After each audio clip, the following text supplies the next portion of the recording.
Jaz sem se pa odločila za nakup menstrualnih hlačk, pa me samo zanima, kakšna je razlika med njimi. Ja, super, imamo 3 različne modele.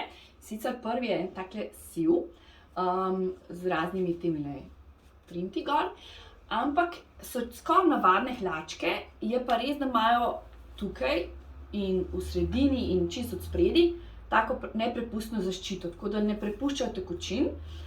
In so super za kakšno kombinacijo z vložki, tamponi oziroma menstrualno skodelico.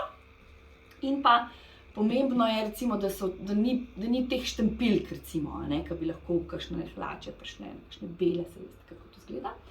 Potem imamo pa ene take, ke so take luštno pisane, ampak te pa že lahko tudi vpijajo različne tekočine in je takole do konca dejansko zaščita, brez šivov.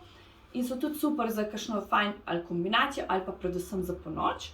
Imamo tudi v raznoraznih različnih variantah in velikostih seveda. Potem so pa še takele lepe črne s čipko, ki imajo tudi zaščito od spredaj in do konca. Super so spet za ponoči in pa seveda vpijajo, imajo 4 layerje, tako da vpijajo tekočino, in so res tista popolna zaščita, pa še take lepe so.